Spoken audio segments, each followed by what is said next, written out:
எங்களோட சமூகம் கோயில் தர்மகர்த்தாலம். சாமியை நீங்கள் அனுமதித்தாதான் பார்க்கலாம். ஆமா. உங்கள் வீட்டில் வேறொரு சமூகத்தை சார்ந்த பையனை காதலிக்கிறேன் என்று சொன்னால் என்ன நடக்கும்? ஒரு கொலை நடக்கும் சார். சொத்துல பங்கு கிடையாது. சொத்துல பங்கு கிடையாது. பண்ணையார் பரம்பரை. நீங்க கல்யாணத்துக்கு பிறகு எங்களுக்கு தெரிஞ்சா அவங்க இல்லாம பண்ணுவோம். இல்ல, நீங்க ஒரு வார்த்தை சொன்னீங்க, அது மைக்ல வரல, அதுக்கு தான் திரும்ப கொடுத்தேன். தெளிவா சொல்றோம், இல்லாமல் செய்வோம். மாத்தி லவ் பண்ணா அவங்க படத்தை வீட்டுல ஃப்ரேம் பண்ணி மாட்டி வச்சுட்டு போய் லவ் பண்ணணும். உங்களுக்கு என்ன தோணுச்சு? அவங்க தான் சைக்கோன்னு எனக்கு தெரியுது. சைக்கோஸ். மனிதனை இல்லன்னா பொண்டாட்டியை கொண்டு இருப்பானே. கிணற்று தவளைன்னு சொல்லுவாங்க பாத்தீங்களா? பழமையே பேசிக்கிட்டே கிணற்று தவளையாவே இருக்கும். டிஸ்க்ளைமர்: இந்த வீடியோவில் வரும் மீம்ஸ்கள் அனைத்தும் சிரிப்பதற்கு. அதை மீறி உங்கள் மனதை புண்படுத்தி இருந்தால் உங்க வீட்டு பிள்ளையா நினைச்சு எல்லாரும் என்னை மன்னிச்சிருங்க. Welcome to Neeya Naana. அனைவருக்கும் கோபிநாத்தின் அன்பு வணக்கம். இன்னைக்கு ஒரு நியூஸ் பேப்பரை ஓபன் பண்ணி பார்த்தோம்னா, மனைவிக்கு தெரியாமல் மாமியாரை தள்ளி கொண்டு ஓடிய மருமகனுக்கு வலை வீச்சு. அது எங்க வேணாலும் இருக்கலாம். சகஜமாக ஒரு நியூஸை பார்க்க முடியும். கணவனை போட்டு தள்ளிய மனைவி டிரைவருடன் கைது. காதலுக்காக கொலை. காதல் செய்த இளம் ஜோடி கொலை செய்யப்பட்டது. ஆட்ட இருக்கிற மாதிரி அறுத்து வெளியே எடுத்து சுட்டு பொசிக்க போடுவேன். காதலர்கள் போலீசில் தஞ்சம். காதலை தட்டி கேட்டவருக்கு கத்தி குத்து. இந்த கொலைகளுக்கு பின்னால் என்ன இருக்கிறது? காதல் விழுந்தேன், காதல் செத்தேன், காதலை நக்கினேன், காதல் காதல் காதல் எல்லா படத்திலும் காதல். கௌரவ கொலை. இப்படியான கௌரவ கொலைகள் தமிழ்நாட்டை பொறுத்தவரை தென் மாவட்டங்களில் அதிகமாக இருக்கிறது. தம்பி, புள்ளி விவரம் சரியா தெரிஞ்சுட்டு தான் பேசணும். ஏன் இது தென் மாவட்டங்களில் அதிகமாக இருக்கிறது? என்ன சொல்ல போனா, சபைகளில் பொதுவாக பேச தயங்குகிற, பேச வேண்டிய ஒரு விஷயமாக இதை பார்க்க. இன்னைக்கு ஃபுல் என்டர்டைன்மென்ட்க்கு நான் கேரண்டி. இங்கிருந்து வந்தவங்க எல்லாம் தென் மாவட்டமா பார்த்தாலே தெரியும். அந்த லுக் அண்ட் ஃபீல் பயங்கர ஸ்டைலான இந்த துண்டு. முதல்ல இந்த அண்ணன் அப்படியே பாக்குறே நிறுத்து. ஆமா, நீ யாரு, எங்க வந்த, ஏன் வந்த, எதுக்கு வந்த? என்னோட சமூகத்துல கோயில் கொடைனாலே எங்க சமூகத்துக்கிட்ட மட்டும்தான் வரி வாங்குவாங்க. நாங்க தான் அங்க மெஜாரிட்டியா நிப்போம். நீ நிக்க வேண்டிய இடம் எது இல்ல, போய் கக்கிசிட்ட போய் நில்லு. Okay pass. ஓகே, சாமிக்கு குடை வைக்கவே காசு கொடுக்கிறது நம்ம தான். நாங்க தான் கொடுப்போம். எல்லாம் நாங்க தான் பண்ணுவோம். எல்லாம் நாங்க மெஜாரிட்டியா நிப்போம். அடுத்து நான் எங்க நிக்கணும்? நடு ரோட்ல போய் நில்லு, லாரி வரும், மேலே ஏத்துனா போ. Okay pass. சார், எங்க சமுதாயத்தை சேர்ந்தவங்க சார். சுதந்திர போராட்டத்துக்காக உயிர் விட்டவங்க. அரசியல் கட்சியை ஆரம்பித்தவர்கள். திரைப்படத்துறையை வளர்த்தவர்கள். ஆன்மீகத்தை வளர்த்தவங்க. பல ஆண்டுகளா மதுரை ஜில்ல மைதானம் அமைச்சு மல்யுத்தம் நடத்தின பரம்பரைங்க. ஓகே, அதனால என்னோட சமுதாயத்தை நான் ரொம்ப மதிக்கிறேன். எங்க சமூகம் பண்ணையார் பரம்பரை. பண்ணையார் பரம்பரை. உங்கள் வீட்டில் வேறொரு சமூகத்தை சார்ந்த பையனையோ பெண்ணையோ காதலிக்கிறேன் என்று வந்து சொன்னால் வீட்டில் என்ன நடக்கும்? அருவா அப்ப தேவைப்படாது, தேவைப்பட்டா பின்னால வாங்கிக்கிறேன். ஒரு கொலை நடக்கும் சார். கொலை நான் முடிக்க கூட இல்ல, கொலை நடக்குங்கிறீங்க சர்வசாதாரணமா. ஐயோ, என்னைக்கு தான் நீங்க எல்லாம் வெளியே வர போறீங்களோ? ஆனா நீங்க எல்லாம் உருப்பட போறது இல்ல. மாட்டோம், நாங்க ஒத்துக்க மாட்டோம். அவ பேசுற அந்த பொண்ணு மனசு மாறுற மாதிரி தான் நாங்க எடுத்து சொல்லுவோம். சரி, பொண்ணு புடிவாத மாதிரி தான் என்ன பண்ணுவீங்க? பெத்த பொண்ணுங்கிற பாசம் கொஞ்ச நேரம் தான். ரொம்ப பேசுன கல்ல கட்டி கிணத்துல தள்ளிடுவேன். வேற வழி இல்ல. விட்டுருவீங்க, ஒன்னும் சொல்ல மாட்டேன். அப்படியா? சரி, அதுவே ஒரு கல்யாணம் பண்ணிச்சு. பெத்த அப்ப உயிரோட இருக்கும்போது எனக்கு தெரியாம கல்யாணம் பண்ணிட்டு வந்தா என்ன அர்த்தம்? உன்னை அப்பனாவே மதிக்கலன்னு அர்த்தம்டா. பின்னால் வீட்டுல சேர்த்துக்க மாட்டோம். வீட்டுல சேர்த்துக்க மாட்டோம். அதை அப்படியே விட்டுடுவோம். அத்தோட விட்டாச்சு. நீ போனோம்லாமே எங்க மான போச்சு, எங்க மரியாதை போச்சு, எங்க கெப்பாசிட்டியே போச்சுடி. வீட்டுக்கு வந்து நம்மள்ட்ட நேரடியா சொல்லும்போது நம்ம ஒரே வார்த்தை சொல்லுவோம், இது வேண்டாம்ப்பா, நம்ம குடும்ப கௌரவத்துக்கு இது நல்லது இல்ல. இப்ப சொன்னதை கேட்டியா? நம்ம குடும்பத்துக்கு கௌரவம் தான் முக்கியம். நம்ம இனத்திலேயே நிறைய பொண்ணுங்க இருக்கு, பையன்க இருக்காங்க, இங்கே திருமணம் பண்ணிங்கன்னு சொல்லுவோம். இவன் சேர்த்து வைக்க மாட்டான், நானா போய் மரம் சேர்த்துக்கிறேன். கல்யாணத்துக்கு முன்னாடி வந்து சொன்னா இதெல்லாம் சொல்லுவோம். கல்யாணத்துக்கு பிறகு எங்களுக்கு தெரிஞ்சா அவங்க இல்லாம பண்ணுவோம். எப்படி சார் நீங்க வாங்க, நான் அடிக்கல மாட்டேன் வாங்க. கல்யாணத்துக்கு பிறகு எங்களுக்கு தெரிஞ்சா அவங்க இல்லாம பண்ணுவோம். இல்லாம பண்ணுவீங்க. இல்ல, நீங்க ஒரு வார்த்தை சொன்னீங்க, அது மைக்ல வரல, அதுக்கு தான் திரும்ப கொடுத்தேன். தெளிவா சொல்றோம், இல்லாமல் செய்வோம். எல்லாமே செய்வோம். இன்னொன்னு சமுதாயத்திலும் இருக்கலாம், இன்னொன்னு சொன்னீங்க, இல்லாம செய்வோம். என்ன பெரிய மனுஷன் இவன், அந்த போர்வியில வாழ்ந்துட்டு இருக்கான். அப்படி என்ன? ஏன்? காதல் நடக்கட்டும், அவங்க சொந்தக்காரங்கள்ட்ட லவ் பண்ணிக்கிட்டோம். நீங்க என்ன நினைச்சிட்டு இருக்கீங்க? கடவுளா? நீங்க யாரு, எது தப்பு எது சரின்னு பார்த்து தண்டனை கொடுக்க? மாத்தி லவ் பண்ணா அவங்க படத்தை வீட்டுல ஃப்ரேம் பண்ணி மாட்டி வச்சுட்டு போய் லவ் பண்ணணும். இதுக்கு மேல ஒரு வார்த்தை பேசுனே நாக்க வெட்டி வெட்டி வெட்டி விடுவேன். இவருடைய பாயிண்ட் ஆஃப் வியூ இங்க யாரெல்லாம் சப்போர்ட் பண்ற? ஒண்ணு வீட்ல இரு, இல்லாட்டி போட்டோல இரு. புடிங்க சார் அவனை. கொலை பண்ணுவானா? காட்டு மிராண்டி புடிச்சு ஜெயில போடுங்க சார் அவனை. எல்லாரும் ஒத்துக்கிறீங்க? ஆமா. நான் ஹானஸ்டா கேக்குறேன், எவ்வளவு பேர் அண்ணனுடைய இந்த பாயிண்ட் ஆஃப் வியூ ஒத்துப்பீங்க? அது 5 கோடி பேர் ஒத்துக்குறாங்க. இப்படி கொழுப்பா பேசலன்னு தானே கொஞ்ச நேரத்துக்கு முன்னாடி எல்லாரும் சேர்ந்து கடவாயிலே குத்துனா. எத்தனை பேர் ஒத்துக்கொள்கிறீர்கள்? ஒண்ணு, என் சமூகத்தை சார்ந்த பெண்ணையே திருமணம் செய்து கொள், இல்லைனா நீ இருக்கவே வேணாம். இதை எவ்வளவு பேர் ஒத்துப்பீங்க? கோர்ட் வாசல்ல இருந்து கோயில் வாசல் வரைக்கும் கொலை பண்ணிருக்கேன். ஆனா ஒரு பையன் பேச்சு சொல்ல மாட்டான். இடையில ஒரு 5-6 பேர் உணர்ச்சி வசப்பட்டு கை தூக்குனீங்க. டிவியில தெரியக்கூடாதுங்கிறதுக்காக எங்க மக்கள் வந்து ஆஃப் ஆகுறாங்க. தனியா கேட்டு பாருங்க. நானும் பார்த்துட்டே இருக்கேன். ஊழப்ப சவுண்ட் ஓவரா இருக்கு. என்ன அண்ணன் எடுத்துங்க ஆளையே முடிக்கிறது, இருக்கிறவருக்கே கருமாதி பண்றது, ஊரை விட்டு ஒதுக்கி வைக்கிறது. உங்க எண்ணம் ராங், உங்க திட்டம் ராங். இவர்களுடைய இந்த ஐடியாஸ், இந்த நடைமுறைகளை நீங்கள் எப்படி பார்க்கிறீர்கள்? அவங்க சொல்லும்போது உங்களுக்கு என்ன தோணுச்சு? நீங்க எல்லாம் பைத்தியமாடா, நீங்க மெண்டலா? சத்தியம் பண்ணுங்க. உங்களுக்கு என்ன தோணுச்சு? அவங்க தான் சைக்கோன்னு எனக்கு தெரியுது. சைக்கோஸ். அவங்க சொல்றத நான் வன்மையா கண்டிக்கிறேன். நீ இஷ்டம் ஏதா பேசிக்கிட்டு இருந்தீங்கன்னா நான் எப்படி மரியாதை கொடுக்க முடியும்? நம்மகிட்ட ஏதாவது சொல்றதுக்கு பாரம்பரியமோ ஒரு செய்தியோ இருந்தாதான் சொல்ல முடியும். இந்த சட்டியில இருந்தாதான் அகப்பையில வருங்கிற மாதிரி மனித நேயம். நாங்க எல்லாருமே படிச்சோம். நாங்க எதை படிச்சிருக்க? செகண்ட் ஸ்டாண்டர்டுங்கண்ணா. லெட்டர் அடிச்சு வீட்டுல வச்சிருக்கீங்கண்ணா. நாங்க எலக்ட்ரானிக் இன்ஜினியரிங் படிச்சிருக்கேன். எங்க பிள்ளை எல்லாம் படிக்குது. மனித நேயம் இருந்தா இல்லன்னா பொண்டாட்டியை கொண்டு இருப்பேன். இதுக்கு மேல ஒரு வார்த்தை பேசுனேன். மனித நேயம்லாம் இருக்கு. நீங்க கொல்வீங்க. குடும்பத்துல எல்லாரும் மனித நேயம் எல்லாருக்கும் இருக்கிறது. பாரம்பரியம் என்பது ஏதோ பேசுறதுக்காக நான் பேசிட்டு இருக்காத. நேரத்தை கடத்தாத, நல்ல விவரமா பேசு. நல்ல ஒரு தெளிவா தெரிஞ்சுங்க. காதலை எதிர்க்கவில்லை. இங்க இருக்கவங்க யாருமே பெருசா காதலை எதிர்க்கிறது, மக்களை கொல்றதெல்லாம் எங்களுக்கு நோக்கம் இல்ல. நான் ஏற்கனவே குழம்பி போன குட்டையா இருக்கேன். நீ அதுல குச்சியை விட்டு ஆட்டாதப்பா. நல்லா தெரிஞ்சுக்க வேண்டியது என்னன்னா, காதலிப்பது இன்று பிராக்டிகலாக தவறு. எப்படி எதுக்கு இத்தனை எப்படி இல்ல எப்படிப்பா? நான் காதல் பண்றவங்க தவறான பாதையில காதல் பண்றாங்களே ஒழிய, காதல் பண்றதுக்குன்னே காலையில எந்திரிச்சு செல்ல ராங்கால் போறான். ஹலோ, யாருங்க? ஹலோ, ஏதோ ஆம்பளையில பேசுறேன். காதலுக்கு நாங்க எதிரி இல்ல. காதல் குடும்பத்துக்குள்ளதான் பண்ணணும்.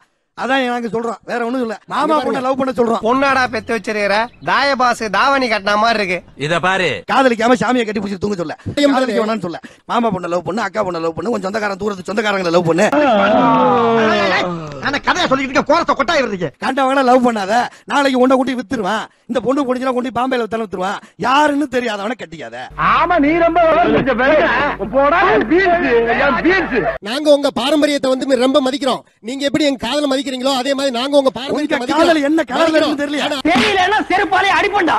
ஏண்டா பைத்தியம் பிடிச்ச நாயே. கிணற்று தவளைன்னு சொல்லுவாங்க பாத்தீங்களா? பழமையே பேசிக்கிட்டே கிளந்து தவளையாவே இருக்காங்க. புதுமைக்கு வாங்க, காலம் மாறுது, எவ்வளவோ மாறிடுச்சு. நீங்க 3000 ஆண்டுகளுக்கு முன்னாடி வந்து அந்த அழுகி போன சாதியை கட்டிட்டு தொங்குறீங்களா? முதல்ல அதை விட்டு வெளியில வர பாருங்க. சரிங்க சார், நாங்க உங்க கலாச்சாரத்துக்கு வந்துடுறோம். நாளைக்கு என் பிள்ளைய ஸ்கூல்ல சேர்க்கும் போது நான் என்ன ஜாதி சொல்லி சேர்க்க? ஸ்கூல்ல ஜாதி சர்டிபிகேட் கேக்குறாங்க இல்லையா? ஜாதியே வேண்டாம்னு அரசாங்கம் சொல்லுது. ஆனா ஜாதி சான்றிதழ் கொண்டு வான்னு பள்ளிக்கூடங்கள்லாம் சொல்லுது. நான் என்ன ஜாதி சொல்லி சேர்க்கிறது? நாளைக்கு என் பேரனுக்கு கல்யாணம் பண்ணும்போது எந்த ஜாதியில கல்யாணம் பண்றது? சாதி சாமி ரெண்டுமே வெட்டி சுமையாத்தா. அது தூக்கி எறிஞ்சாதான் வேகமா நடக்க முடியும். அவங்க சொல்றத கேக்குறப்ப உங்களுக்கு என்ன தோணுது? முழுக்க முட்டாள்தனம். அவங்களுக்குள்ள குறுகிய வட்டத்துல இருந்துட்டு அதை பத்தி அவங்களால அதை விட்டு வெளில வர முடியல. முதல்ல அதை விட்டு வெளியில வர பாருங்கய்யா. அப்படி என்னதாயா பெருமை கண்டுட்டீங்க? அந்த மாற்றத்தை அவங்களால ஏத்துக்க முடியல. அதான் உண்மை. இவங்க தான் அடுத்தவர்களுடைய மனசே புரிஞ்சுக்கிறதே இல்ல. இவ பொம்பளை ரவடியாச்சே. லா பாயிண்ட்ஸ் எல்லாம் நிறைய பேசுவாங்க சகல. இவங்க வந்து அப்பா அம்மா மனசையோ அண்ணன் பெரிய பொண்ணு கல்யாணம் பண்ணிக்கிச்சுன்னு வச்சுக்கோங்க, லவ் மேரேஜ்னே சொல்ல மாட்டாங்க, ஓடி போய் கல்யாணம் பண்ணிச்சுன்னு சொல்லுவாங்க. இந்த 4 பேர் 4 விதமா பேசுவாங்கன்னு சொல்லுவாங்களே, அந்த 4 பேர் நீங்க தானா? அடுத்த பொண்ணுக்கு கல்யாணமே ஆக மாட்டேங்குது. அப்ப இவங்க வந்து தன் நல மட்டும் தான் பாக்குறாங்க. அட்டர் செல்ஃபிஷ் இவங்க. சரி, உன் சைடுலயே ஒரு நியாயம் இருக்கு. நீங்க சொல்லுங்க, குடும்பத்தோட உணர்வை புரிஞ்சுக்கிறது இல்லையா உங்க சமூகத்தோட உணர்வு? குடும்பமும் சமூகத்துல ஒண்ணுதானே. குடும்பத்தையே உங்க புரிஞ்சுக்கலன்னா அப்புறம் சமூகத்தை எப்படி புரிஞ்சுக்குவோம்? சார், அம்மா சொல்றதுலயும் நியாயம் இருக்கு சார். நாளைக்கு நான் காலம்பரம் இந்த ரோட்ல தலை நிமிர்ந்து நடக்கணும்னாக்கா என்னுடைய குடும்பம் இப்படித்தான் இருக்கணும் அப்படிங்கறது சமுதாயம் தானே முடிவு செய்கின்றது. யார் சொல்றதும் கேட்காத, உன் மனசு சொல்றத கேளு. ஒரே ஒரு வாழ்க்கை, இது உன் பிடிச்ச மாதிரி வாழு. நான் சொல்றேன், உங்க குழந்தைகளோட விருப்பத்தை விட உங்க சமூகத்தோட விருப்பம் தான் உங்களுக்கு அதிகமா இருக்கு. உண்மை அதுதான். அவங்க பேசுறத கேக்குறப்ப உங்களுக்கு என்ன தோணுது? எரிச்சலா இருக்கு. ஏன் இவங்க இன்னும் வெளியில வராம இருக்காங்க? என்ன பொறுத்த வரைக்கும் இந்த உலகத்துல 2 ஜாதி தான். ஒன்னு ஆண் ஜாதி, இன்னொன்னு பெண் ஜாதி. எஸ், வேற எரிச்சலா இருக்குது. அப்புறம் சமூகம்ங்கிற ஒரு வார்த்தை வந்து எப்ப ஒழிங்கிறதுக்காக வேண்டிட்டு இருக்கேன் சார். கரம்பேத்து மாரியம்மாவோட கண்ணிலேடி. இந்த சமூகம் சொல்றாங்களே, சமூகம் எவ்வளவு தூரங்க வரும்? கல்யாணம் பண்ணி வைக்கிறதுக்கு முன்னாடி கல்யாணத்துக்கு வருவாங்க, கூட இருப்பாங்க, சாப்பிடுவாங்க, மொய் வைப்பாங்க. இத வச்சுக்கிட்டு நீங்க நல்லா வாழுங்க. அதை குடி. அதுக்கப்புறம் உங்க குழந்தைங்க எப்படி இருக்காங்க? சந்தோஷமா இருக்காங்களா? உங்க பொண்ணோ பையனோ உங்கள்ட்ட சொல்லிக்காம கொல்லிக்காம ஓடி போறதுக்கு என்ன ரீசன்?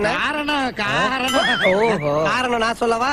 முதல் ரீசன் என்ன? சொன்ன வெட்டி போட்டுருவீங்க அவங்கள மாதிரி. 2வது கருமாதி, 3வது ஊரை விட்டு துரத்து, 4வது உங்க குடும்பத்துல இருந்து தள்ளி போட்டுருவீங்க. அவனோட யாரு அண்ணன் தண்ணி புழங்க கூடாது, அப்படி மீறி புழங்குடா அவங்களையும் தள்ளி வைக்கிற. இந்த மாதிரி இருக்கும்போது ஒரு பொண்ணோ பையனோ தைரியமா வந்து எப்படிங்க உங்கள்ட்ட காதல் சொல்லுவாங்க? காதல் சொன்னோடனே அருவாள் எடுத்தா எப்படிங்க உங்கள்ட்ட காதல் சொல்லுவாங்க? விடுங்க, போட்டு அவங்கள நசுக்காதீங்க. See, nobody is perfect. நீங்க இருக்கிறதெல்லாம் சின்ன சின்ன ஊரு, சின்ன சதர்ன் டிஸ்ட்ரிக்ட்ஸ் பத்தி தான் பேசுறோம். அதுல அந்த பையனோட ஐடென்டிட்டி கண்டுபிடிக்கிறதுங்கிறது ரொம்ப ஈஸி. ஒரு மரத்துக்கு சேலை கட்டினா கூட அந்த மரத்தை அப்படியே தூரோடு வெட்டி கொண்டு போயிருவாங்க. அந்த பையனை பார்த்து புரிஞ்சுண்டு அந்த பையன் கெட்டவனா அந்த பையனுக்கு வந்து அந்த பையன் சரியில்லாமா, அந்த கிறுக்கு பையல கட்டிக்கிறதும் ஒண்ணுதான், இந்த ஆத்துல குதிச்சு சாகிறதும் ஒண்ணுதான். அந்த பையன் நல்லவனா இருந்தா ஒரு வாட்டி பேசுங்களேங்க. பேசுறதுக்கு முன்னாடி அருவாள் எடுக்கிறீங்க, ஏன் பேசுறதுக்கு முன்னாடி வெட்டுறீங்க? அப்படியே உங்களுக்கு கௌரவம் முக்கியம். அவங்ககிட்ட என்னமா பேச்சு? பண்ணாட பையன் மூஞ்சில காய் துப்பிடுமா? ஒரு வருஷமா என்ன ஒரு பையனை பார்த்தல பொண்ணையும் பார்த்தலைங்க சார். அவங்க 2 பேரும் ஓடி போனதால எங்க குடும்பம் பட்ட கஷ்டத்துல என் பையன் 7 ஜென்மத்துக்கு லவ்வே நினைக்க மாட்டாங்க சார். ஆனா அதுக்கு இது என்னென்ன காரியம் செய்து தெரியுங்களா? காலையில அர்க்காடி வீட்டுக்குள்ள நுழையுது, மத்தியானம் மயிலாத்தா வீட்டுக்குள்ள நுழையுது. இது யாரோட தப்பு? காதல் பண்ணி ஓடி போனவங்களோட தப்பா, மிரட்டவரோட தப்பா? இது காதல் பண்ணி ஓடி போனவங்க தப்பு. மிரட்டறதுனால தான் காதல் பண்ணி ஓடி போடுறாங்க. ஓடி போற என்னமெல்லாம் வெச்சுக்கிட்ட அப்படியே ஜம்ப் பண்ணி வந்து போறேன் மிதி. பெத்தவங்க தப்பு நீங்க ஏத்துக்க முடியாது சார். நீங்க கொஞ்சம் மிரட்டாம அவங்க சொல்றத அவங்க கருத்துக்கு கொஞ்சம் மரியாதை கொடுங்க. இல்லை இல்லை, நீ என்ன விளக்கம் சொன்னாலும் அதை ஏற்றுக்கொள்ள என் மனம் மறுக்கின்றது. தகரியமா காதலிச்சா சினிமாவுல மாதிரி உன் புள்ளைய நான் தூக்குறேன், நான் தாலி கட்டுறேன். இந்த ஊரை விட்டே ஓட போறோம். நீயும் நானுமா ஊரை விட்டு போய் என்ன வேணாலும் பண்ணுங்க. தைரியம் இருக்க எத்தனை காதல் இந்த மாதிரி பண்றதுனால சமூகத்துல தற்கொலைகள் ஜாஸ்தி இருக்கு. எத்தனை வேணாலும் நீங்க பேசுங்க, நான் ஒத்துக்கவே மாட்டேங்க. இந்த மாதிரி எல்லாம் நீங்க இருக்கிறதுனால தான் இந்த சமூகத்துல தற்கொலைகள் ஜாஸ்தி இருக்கு, இந்த மாதிரி கொலைகள் ஜாஸ்தி இருக்கு, கள்ள தொடர்புகள் ஜாஸ்தி இருக்கு. எங்க சியானவே எடுத்துங்க, 4 பொண்டாட்டி 7 ஒப்பாட்டி வச்சு மெயின்டைன் பண்ணிருக்கான். இந்த மாதிரி எல்லாம் நீங்க கொஞ்சம் வந்து பசங்களை சொல்றதை கேட்டு பாருங்க, கட்டாயம் இதெல்லாம் குறையும். நான் எழுதி தரேன். அதுக்கெல்லாம் கன்றி பொருட்டுங்க, இதெல்லாம் என்ன சொன்னாலும் திருந்தாதுங்க. நீங்க காதல் திருமணம் செஞ்சவங்களா? காதல் திருமணம் கோபத்தின் உச்சத்தில் இவர்கள் அவங்களுடைய கருத்துக்களை முன்வைக்கிறத கேட்கிறப்போ உங்களுக்கு அவங்கள பத்தி என்ன தோணுது? இவங்க இந்த பூமிக்கு தேவையில்லாத எக்ஸ்ட்ரா வெயிட், இவங்கள பூரா ஊசி போட்டு கொண்டு வரணும், ஊசி போட்டு கொண்டு கடல் எள்ளி போட்டோம். உங்களுக்கு அவங்கள பத்தி என்ன தோணுச்சு? பாவம் தோணுது. பாவம்னு தோணுது. ஏன்டா இப்படி மூட நம்பிக்கையில மூழ்கி கிடக்கிறேன்? என் ஹஸ்பண்ட் எங்க லவ் மேரேஜ் சொன்ன உடனே அடுத்த நாளே ஒரு 1 வீக்ல வந்து எங்க மாமியார் வந்து என்ன பார்த்துட்டு அவங்க சொன்னது என்னன்னா, இந்த மாதிரி ஒரு பொண்ணு நான் தேடினா கூட கிடைச்சிருக்குமான்னு தெரியாதுன்ற மாதிரி தான் சொன்னாங்க. இந்த மாதிரி ஒரு மருமக கிடைக்கிறதுக்கு அப்படி சொன்னாங்க. It was a very smooth love marriage. and இன்னைக்கும் நான் 2 சமூகத்திலயும் நான் கலந்துக்கிறேன், 2 சமூகத்திலயும் நான் ஆதரிக்கிறாங்க. அதை நாங்க விட மாட்டோம். நடுத்தெருவுக்கு கூட்டி வந்து அவங்க மானத்தை வாங்கிடுவோம். நான் என்ன கேக்குறேன்னா, இது மாதிரி படித்த பெண், திருத்தமான ஒரு பெண், நல்ல குடும்பத்துல இருந்து வந்த பெண், இந்த பொண்ணு உங்க வீட்டு மருமகளா வந்தா ஏத்துப்பீங்களா? அவ வேணா வரணும்டா. டேய், வரணும்ங்கிறது கொடியில மட்டும் தான்டா இருக்கணும், மக்கள் மனசுல இருக்கப்படாதா? ஏத்துக்க மாட்டேங்க சார். ஏன்? எனக்கு ஜாதி முக்கியங்க சார். அவன் வேற ஜாதிடா. டேய், அதான விஷயம். அத ஜாதி விட்டு முக்கியங்க என்ன சார், சொல்றீங்க? எங்க சமூகம் முக்கியங்க சார். மூஞ்ச பார்த்து சொல்றேன், உன் ஏரியால இருக்க எவனுக்குமே கல்யாணம் நடக்காது. ஏத்துக்க மாட்டாங்க சார். அப்படிப்பட்ட பெண் எங்க இதுலயும் இருக்குல்ல, எங்க சமூகத்திலயும் இருக்குல்ல. என்ற பையனுக்கு பொண்ணு கொடுக்கறதுக்கு பெரிய பெரிய மிட்டா மிராசு ராஜபாம் எல்லாம் வரிசையில் நிக்கிறாயா. எங்க சமூகத்திலயும் அந்த மாதிரி இருக்காங்க, நல்ல ஸ்டேட்டஸ்ல இருக்காங்க. நாங்க அதை பார்த்து பண்ணிப்போம். சோ அப்ப ஸ்டேட்டஸ் தான் உங்களுக்கு முக்கியம். என்ன நீ பெரிய ராய ஒரு 5 கப்பல் வச்சிருக்க, அவர் 1.5 கப்பல் வச்சிருக்க, உங்களுக்குள்ள தகுதி பேதம் வந்துருச்சு. ஆல்மோஸ்ட் ஈக்குவல் கேட்டகரியாக 2 சமூகம் இணைவது இங்க பெரிய பிரச்சனை இல்ல. உள்ளுக்குள்ள அவங்களும் பெரிய காசுன்னு ஒண்ணு போனா பிரச்சனை கிடையாது. உங்க மூஞ்சில வேற யாரும் துப்ப கூடாது பாரு, அத நான் துப்புறேன். பிராக்டிகலா யோசிச்சு பார்த்தா, நீங்கள் உங்களை விட மிக குறைந்த வகுப்பினத்தை சேர்ந்த ஒரு ஆணை காதலித்திருந்தால் உங்கள் வீட்டுல ஒத்துட்டு இருந்திருப்பாங்களா? Good question. அதாவதுடா ஒத்துட்டு இருப்பாங்களா? கண்டிப்பா. ஷுவரா தெரியுமா? இன்னொரு ஒரு क्वेश्चन, நீங்க एक्चुअली எங்க இருக்கீங்க? You are basically from? I am basically from Pappanayakkampalayam, Coimbatore. I am basically from T Nagar, Chennai. நீங்க லவ் மேரேஜ் பண்ணியிருந்தப்ப எங்க இருந்தீங்க? சென்னையில தான். then it's none of a question. அப்ப நான் பஞ்சாயத்துல ஒண்ணும் சொல்ல கூடாதா? சொல்லக்கூடாது. உனக்கு சொல்ல உரிமை கிடையாது. நான் என்ன சொல்றேன்னா, சவுத் சைடுல லவ் மேரேஜ் டிஸ்அக்ரி பண்ணுவாங்க. என் ஹஸ்பண்ட் சவுத் சைடுல கல்யாணம் பண்ணிட்டு இருக்கட்டமே கண்டிப்பா ஒத்துக்க மாட்டாங்க. ஏய், ரொம்ப வெறுப்பேத்தாதே. சாமி செலன்னு கூட பார்க்க மாட்டேன், எடுத்து மண்டை மேல அடிச்சு போடுவேன். என் husband what your husband is doing? he is working in software company. then status is also equal. காதலுக்கு காரணம் இருக்க முடியாது, காரணம் இருந்தா அது காதலா இருக்க முடியாது. உங்களுக்கு ஈக்குவலண்டான இன்னொரு கம்யூனிட்டில இருந்து நீங்களே ஐடி படிக்க வச்சிருக்கீங்க ஒரு கம்யூனிட்டி, உங்களுக்கு ஈக்குவலான கம்யூனிட்டின்னு நீங்களே நம்பர் இன்னொரு கம்யூனிட்டி இருக்குன்னு வச்சுக்கோங்களேன். வலைய விரிக்கிறா, வம்பளுக்குறானே, பாய குடுத்து வாயில முன்னோட ஊர் வச்சிருக்காரா சாமி. அங்க ஐடி படிச்ச பையன், நல்ல பையன், கல்யாணம் பண்ணிப்பீங்களா? லவ் பண்ண ஒத்துப்பீங்களா? கண்டிப்பா. லவ் பண்ண ஒத்துப்பீங்களா? கண்டிப்பா. அப்புறம் நான் வாங்க இந்த பக்கம். அது நீ இப்படி எங்களை மடக்கவே நான் எதிர்பார்க்கவே இல்ல. கிராமத்துல எஸ்பெஷலி எங்க கம்யூனிட்டில சொல்றேன், 3 நாள் கல்யாணம் நடக்கும். 3 நாளும் 3 வேளையும் சாப்பாடு இருக்கும். நாட்டுக்கோழி போறோம்னு சொல்லிவிட்டு போட்டா கோழிய போட்டாங்கடா, நம்ம ஏமாந்துட்டோம்டா. கண்டிப்பா பெருமை. அத்தனை சொந்த பந்தங்களையும் கூப்பிட்டு அத்தனை பேருக்கு முன்னாடி கல்யாணம் பண்ணிக்கிறதுங்கிறது கண்டிப்பா ஒரு பெருமையா தான் நான் கன்சிடர் பண்றேன். கல்யாணத்துக்கு இன்னும் 3 நாள் இருக்குது. ஓசி சோறுக்கு ஊரே திரண்டு வந்துட்டானுங்க. எங்களோட சமூகம் வந்து கோயில் தர்மகர்த்தா. அந்த மாதிரி கோயில் தர்மகர்த்தாக்கள் நீங்கள் முடிவு செய்தாதான் கோயிலே திறக்கலாம். ஆமா, உங்க ஆத்தா பெரிய ராஜ பரம்பரை. அந்த மாதிரி இருக்கும்போது நாங்க ஏதாவது பண்ணும்போது எங்க அப்பாக்கு தலை குனிவு. அதுதான் மரியாதை ஃபேமிலி. சாமியே நீங்கள் அனுமதித்தாதான் பார்க்கலாம். ஆமா. ஐயோ, அட தற்கூரி நாயங்களா, ஏன்டா இந்த மாதிரி அநியாயம் பண்றீங்க? எங்களோட சமுதாயத்துல பாத்தீங்கன்னா எது கேட்டாலும் இல்லன்னு சொல்ல மாட்டோம். ஆமா, எவ்வளவு வச்சிருக்க? ₹1.25 வச்சிருக்கேன். எங்க பரம்பரையெல்லாம் வந்து போருக்கு போனது வீர பரம்பரை, நாங்க எப்பவுமே மீச வச்சுக்கிறோம் அப்படின்னு எல்லாம் அது ஒரு பெரிய டம்பமா இருப்பாங்க. தாடி மேசையில எடுத்து என்னை பாக்க சகிக்காதப்பா. இப்ப மட்டும் எப்படி இருக்குது? இந்த காலத்துல இப்ப நாகரிக வளர்ந்தவங்க கூட கால மாற்றத்தை வந்து அவங்க இன்னமும் கூட ஏத்துக்கிறாம இருக்கிறாங்க. இன்னும் மீசையை முறிக்கிட்டு தெரியறது அது ஒரு இப்ப பல்லு குடிச்சா எப்படி வாய் துடைப்ப? இனிமே எப்படி இருக்குது? மதுரை பக்கத்துல இருந்து வரேன் சார். எங்கெல்லாம் வந்து அவன் 2000 ரூபாய் சம்பளம் வாங்குவான். ஆனா அவன் கல்யாணம் பண்ணா 10,000 தான் பட்டுப்படம் எடுக்கணுமா? இது உனக்கு தெரிஞ்சு போச்சா? இந்த மீடியறதுக்குள்ள ரொம்ப கஷ்டப்பட்டு போயிருவான். வீண் ஜம்பம். இந்த மாதிரி தான் கல்யாணங்க விஷயத்துல, கோயில் விஷயம் எல்லாத்துலயுமே. மொட்டை மண்டையில தேங்காயை உடைக்கிறேன், அதுல ரத்தம் வந்து கொடுத்தா உடனே தெய்வ குத்தொன்றேன். நான் தஞ்சாவூர்ல இந்த ஆச்சாரம் அனுஷ்டானம், எங்க குடும்பமே பயங்கர ஆச்சாரம். மத்தவெல்லாம் நாங்கெல்லாம் உள்ளெல்லாம் விட மாட்டோம். அந்த மாதிரி ஒரு ஜம்பம் ரொம்ப ஜாஸ்தி. நாங்க ஆச்சாரமா இருக்கிறவங்க, நீங்க? நாங்க பீச்சாரமா இருக்கிறவங்க. சமூகத்துல அவங்க வந்தாங்கிறது அவங்க மேரேஜ்ல முதல்ல காமிக்கிறது மேரேஜ் விஷயங்கள்ல, திருவிழா விஷயங்கள்ல எவ்வளவு ஆடம்பரமா பண்ணணுமோ அவ்வளவு ஆடம்பரமா பண்ண நினைப்பாங்க. வந்தா பண்ணாதான் பசங்க மிரண்டு போய் மதிப்பானுங்க. ஒரு கார் இருக்கோ இல்லையோ வட காரா புடிச்சுனா வரணும்னு நினைப்பாங்க. கார்ல போய் இறங்கினா தான் உள்ளூர்காரன் பார்த்து மூக்கு மேல விரல வைப்பான். அவங்க வைணவத்தான் இது பண்ணுவாங்க. ஈவன் வந்து ஒரு அந்த சிவன் கோயிலுக்கு கூட போக மாட்டாங்க. அரியும் சிவனும் ஒண்ணு, அறியாதவங்க வாயில மண்ணுன்றத நம்புறேன் நானு. ஒரு 50 வருஷத்துக்கு முன்னால உங்க கம்யூனிட்டில சிவ சிவா அப்படின்னு சொல்லிட்டா உடனே டக்குனு தலையெல்லாம் தட்டி அது காதுக்குள்ள ஏற விடாம பண்ணுவாங்களா சொல்லுவாங்க. அப்படியா? வெரி குட்ரா. அது எப்பறம் என்ன பத்திர எல்லா விஷயத்தையும் மிக தெளிவா புரிஞ்சு வச்சிருக்க நீ. ஓகே. எங்க கம்யூனிட்டி தான், பட் எங்க வீடு கிடையாது. அந்த வீட்ல அந்த சொசைட்டியே அவங்கள வந்து இக்னோர் பண்ணிடுச்சு. போதுமியா, நான் எங்கிட்ட ஆக போய் புண்ணாக்கு வித்து பொழைச்சுக்கிறேன், என்ன ஆள விடுங்க அம்மா. அவங்க அந்த வீட்டையே காலி பண்ணிட்டு இன்னைக்கு எங்க இருக்காங்க, என்ன அட்ரஸ்னே தெரியாது. பேரண்ட்ஸோட நிலைமை. அவங்களுடைய அந்த நடவடிக்கை நீங்க ஆதரிக்கிறீங்களா? அப்போஸ் குளுக்கோஸா? அப்போஸ்ங்க, அப்போஸ்னா ஆமான்னு அர்த்தம். Don't know English. இது வந்து ரியல் டைம். இந்த கிராமப்புறத்துல வந்து இத வந்து நம்மளால மாத்த முடியாது. நான் கேக்குறது நீங்க ஆதரிக்கிறீங்களா இல்லையா? மாத்த முடியும், மாத்த முடியாது. கண்டிப்பா. நீங்க ஆதரிக்கிறீங்க. உங்களை எல்லாம் திருத்துறதுக்கு 100 பெரியார்ஸ் வந்தாலும் முடியாதுடா. சொத்துல பங்கு கிடையாது. சொத்துல பங்கு கிடையாது. ஸ்ட்ரைட் முடிஞ்சு போச்சு. நீ போ, உன் வேலைய பாத்துக்க.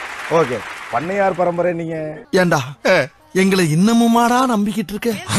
எங்க பேசிக்கிட்ட பார்த்தாவே உனக்கு தெரிய வேணாமா? அவங்க சொல்றத கேக்குறப்ப உங்களுக்கு என்ன தோணுது? உங்களுக்கு நாங்கெல்லாம் அருவா பரம்பரையா. நீங்களா அருவா பண்ணுவீங்க? அப்படி சொல்லுவாங்களா? அப்ப நாங்க நாப்ல யாரு? பாளையம் கொண்ட ஜெயில தான் படிச்சத. கோயில் திருவிழா தான் எல்லாருக்கும் பொதுவானதுதான். எல்லா சமூகத்தினரும் அதை வணங்கக்கூடிய தெய்வம் தான் அது. அங்கதான்டா இருக்கு இந்த ஸ்டேட் பாண்டியோட ட்விஸ்ட். ஆனால் இத பரம்பரை, இவனார் வீட்டுக்காரங்க, இவங்களுக்கு இந்த மாதிரி செய்யணும், அந்த மாதிரி அதனையும் கூட எதிர்பார்ப்பாங்க. 200 பெரியார் இல்ல 400 பெரியார் வந்தாலும் முடியாதுடா. எதுக்கு? உங்களை திருத்துறதுக்கு. அப்ப முதல் மரியாதைன்னு சொன்னாரு. அந்த முதல் மரியாதை கூட மத்த சமூகத்தினர் எல்லாம் விட்டு கொடுக்கறதுனால தாங்க வருது முதல் மரியாதை. நன்றி மக்களே, இந்த வீடியோ ஓரளவுக்கு எண்டுக்கு வந்துருந்துச்சு. அப்பா எம்மகிட்ட முடிச்சுப்பா. நான் என்ன சொல்றேன்னா, சாதி சாமி ரெண்டுமே வெட்டிச்சோமே, அது தூக்கி எறிஞ்சாதான் வேகமா நடக்க முடியும். இந்த வீடியோ உங்களுக்கு பிடிச்சிருந்துச்சுன்னா லைக் பண்ணுங்க, பிடிக்கலன்னா தயங்காம டிஸ்லைக் பண்ணுங்க. அந்த சப்ஸ்கிரைப் அடுத்து ஒரு அமேசிங் நீயான கண்ணல மீட் பண்ணலாம். பாய் பாய். நிகழ்ச்சியில் கலந்து கொண்ட அனைவருக்கும் கோபிநாத்தின் நெஞ்சார்ந்த நன்றிகள். மீண்டும் இன்னொரு சந்தர்ப்பத்தில் பேசுவோம். நன்றி, வணக்கம். அவனை சொல்லிட்டு குழம்பு வச்சு சாப்பிடுங்க, வேலை வைக்க பாருங்க.